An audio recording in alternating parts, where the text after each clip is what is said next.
ಪರ್ಸಿ brown ಅವರ ಮಾತುಗಳು, ಕಾರ್ಲಿಯಲ್ಲಿನ ಸೂರ್ಯನ ಕಿಟಕಿಯ ಮೂಲಕ ಮೃದುವಾದ ಪ್ರಕಾಶಮಾನ ವಾತಾವರಣವು ಅವುಗಳ ರೀತಿಯಲ್ಲಿ ಹರಡಿಕೊಂಡಿರುವುದಕ್ಕಿಂತಲೂ ಕೆಲವು ಬೆಳಕಿನ ಪರಿಣಾಮಗಳು ಹೆಚ್ಚು ಗಂಭೀರವಾಗಿವೆ. 11 ವರ್ಣಚಿತ್ರಗಳಲ್ಲಿ, ಅಜಂತಾ ಶಾಲೆಯು ಶಾತವಾಹನರಿಂದ ಪ್ರಾರಂಭವಾಗುತ್ತದೆ ಮತ್ತು ಗುಹೆ ಎಕ್ಸ್, ಮೊದಲನೆಯದು, 2ನೇ ಶತಮಾನದ ಬಿ.ಸಿ. ಬರ್ಹುತ್ ಮತ್ತು ಸಾಂಚಿಯೊಂದಿಗೆ ಸಮಕಾಲೀನ. ಬುದ್ಧನು ಕೆಂಪು ನಿಲುವಂಗಿಯನ್ನು ಧರಿಸಿರುವ ಕುಶನ್ ಮೇಲೆ ಕುಳಿತಿರುವುದನ್ನು ಇಲ್ಲಿ ತೋರಿಸಲಾಗಿದೆ ಮತ್ತು ಈ ಹಣೆಯ ಮೇಲೆ ಚಂದನದ ಗುರುತು ಇದೆ.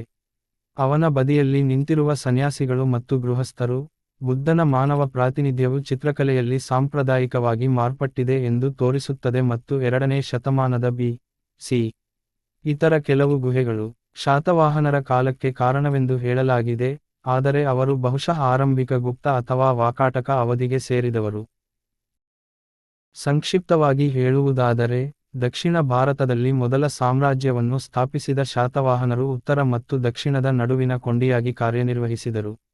ಅವರು ದೃಶ್ಯದಿಂದ ಕಣ್ಮರೆಯಾಗಿದ್ದರೂ, ಅವರು ತಮ್ಮ ಕಾಲದ ಇತಿಹಾಸದ ಎಲ್ಲಾ ಅಂಶಗಳ ಮೇಲೆ, ವಿಶೇಷವಾಗಿ ವಿದೇಶಿ ವ್ಯಾಪಾರ, ಸಾಹಿತ್ಯ ಮತ್ತು ಕಲೆಯ ಕ್ಷೇತ್ರದಲ್ಲಿ ತಮ್ಮ ಆಳವಾದ ಪ್ರಭಾವವನ್ನು ಬೀರಿದ್ದಾರೆ.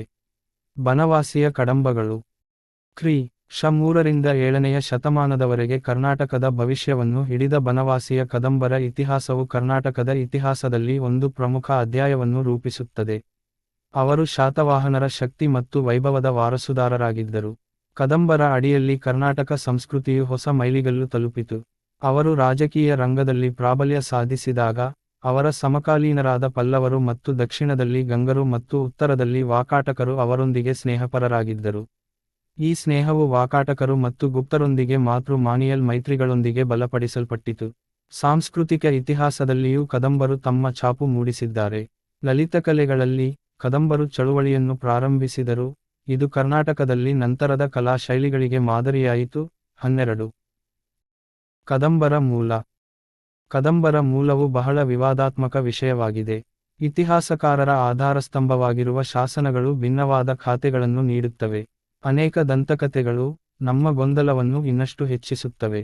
ವಿಭಿನ್ನ ಖಾತೆಗಳನ್ನು ಅವುಗಳ ಮೂಲವನ್ನು ನಿರ್ಧರಿಸಲು ಒಟ್ಟಿಗೆ ಜೋಡಿಸುವಲ್ಲಿ ಇತಿಹಾಸಕಾರನು ತನ್ನ ಉತ್ಸಾಹಭರಿತ ಕಲ್ಪನೆಯನ್ನು ಬಳಸಬೇಕಾಗುತ್ತದೆ. 4 ಸಿದ್ಧಾಂತಗಳಿವೆ: ದೈವಿಕ ಮೂಲದ ಸಿದ್ಧಾಂತ, ನಂದ ಮೂಲ, ಜೈನ ಮೂಲ ಮತ್ತು ಅಂತಿಮವಾಗಿ ರಾಜವಂಶದ ಮೂಲವನ್ನು ಕದಂಬ ಮರ ಅಥವಾ ಕದಂಬ ಹೂವುಗಳೊಂದಿಗೆ ಸಂಯೋಜಿಸುವ ಸಿದ್ಧಾಂತ. ಕದಂಬ ವೃಕ್ಷದ ಕೆಳಗೆ ಹರನ ಅಗಲವಾದ ತಲೆಯಿಂದ ನೆಲಕ್ಕೆ ಬಿದ್ದ ಬೆವರಿನ ಹನಿಯಿಂದ ತಾನಾಗಿಯೇ ಹುಟ್ಟಿದ 3 ಕಣ್ಣು 4 ಶಸ್ತ್ರಧಾರಿ ಕದಂಬನಿಂದ ವಂಶದ ಪರ ಕುಲಪತಿಯಾದವನು ಎಂದು ಪ್ರಭುದೇವ ಗದ್ದಿಗೆ ತಾಮ್ರಪಟಗಳು ತಿಳಿಸುತ್ತವೆ.